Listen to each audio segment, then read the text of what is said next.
everybody, Tom Varnish, Chicago Scene Virtual with my friend Stephane Wrembel. How are you, sir? Hi, I'm good, thank you. Well, thank you for taking time to chat with me. I read about your career and your influences, and I gotta say, it's fascinating. And you're gonna be here at the Green Mill in Chicago, traditionally a jazz club, where you're gonna play for a weekend. But from a boy who started off, doing the classical piano route and then finding Pink Floyd, really blending your passions together, and growing up in France, you've kind of morphed into this different genre of music. And I think it's best explained by you. Why don't you just give us the general idea of what people can expect when they come to the Green Mill? Well, the Green Mill shows are structured like it's 2 nights, and there is 3 1-hour sets each night. And each set is going to be different. I'm going to play different songs from different albums. Some of it is going to be more like leaning toward the music of Django Reinhardt, and some of it is more going to be leaning toward my compositions. So we're going to kind of pick and choose as we go, how we feel and how the rooms feel and all.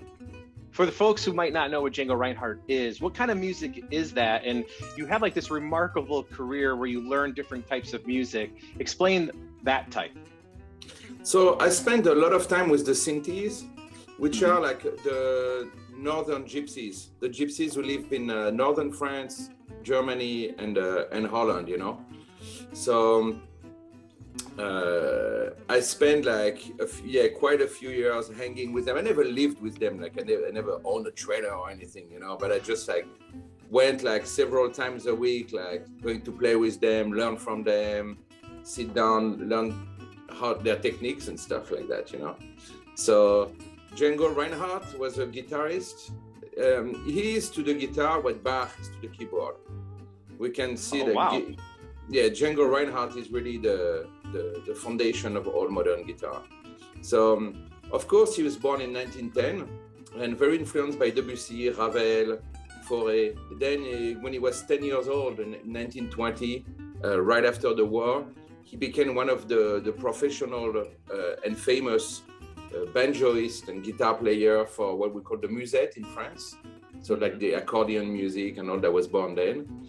And then he also discovered jazz at that time.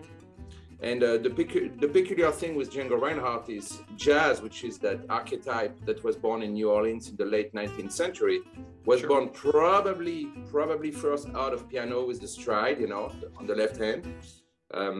Scott Joplin and stuff, and then that stuff like that was played with the horn sections, the brass sections, and the percussion. So, and the swing was born, which is not only a rhythmical formula, so it's a very strong rhythmical archetype, but then like all the notes and the way to carve melodies around that were born at the same time. So what Django did really is with his band, the Hot Club of France, is he showed us how the string works in jazz. Took the 3 guitars, violin, and upright bass. Not anymore a sousaphone and not anymore like trumpets and stuff, but really like all string quintet, So he showed us how the thing gets done. Not only that, he showed us the whole foundation, the architecture of jazz, how it works on the guitar, how it's made on the guitar. And from there, like very quickly, a couple of years after he started recording in 1934.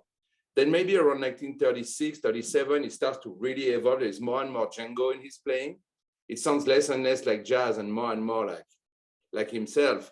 And by the late 30s, the 40s, it's like completely crazy. And that's really his own thing, And that has left an impact on you for sure. I mean, you even have an event, Django a Go-Go, right? Like, and it's going to be 20 years coming up here. Is that right? 20 years next year, 2023. Incredible. We just had the one this year, We do a guitar camp.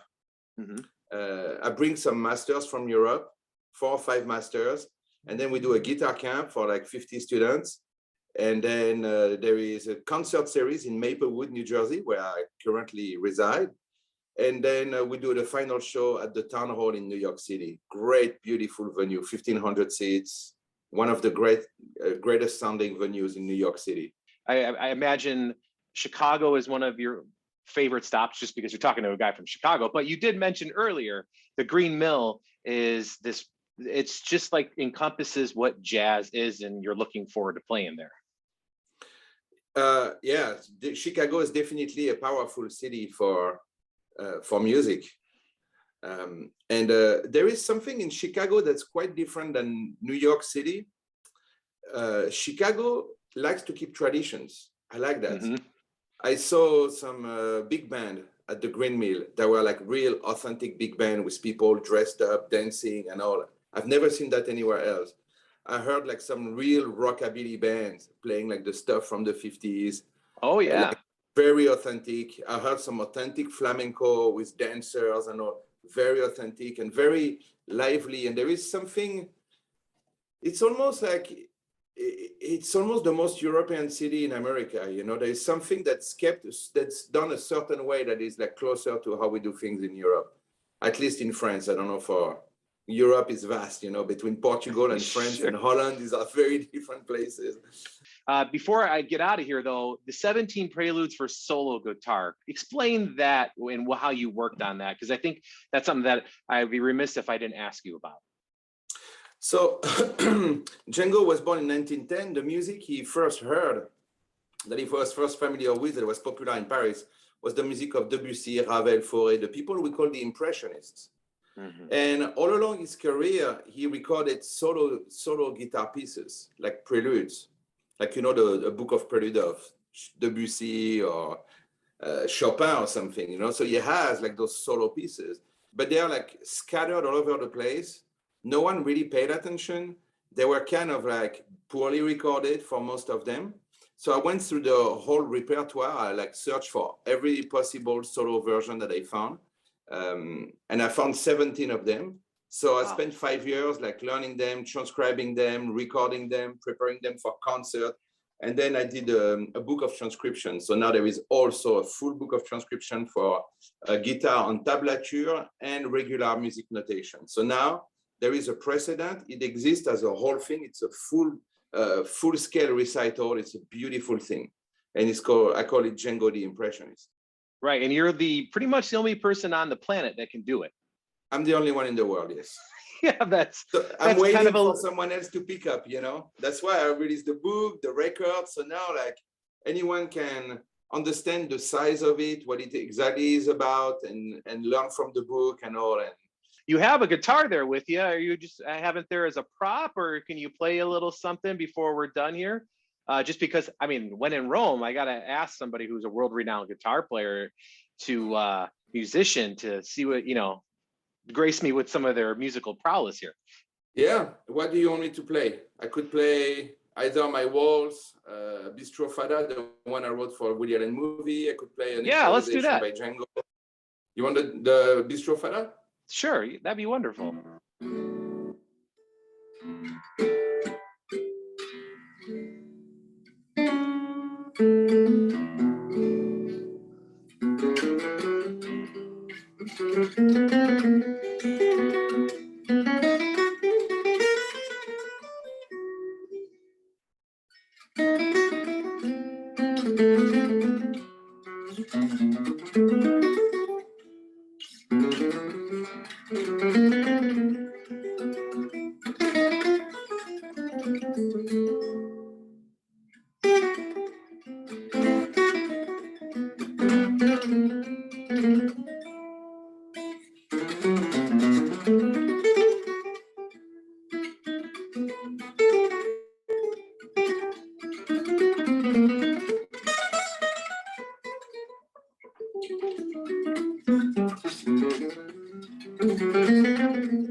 Oh, that was awesome. That is a great way for me to end my Friday here. Thank you so much for doing that. And thank you for taking time to chat with me. I really do appreciate it.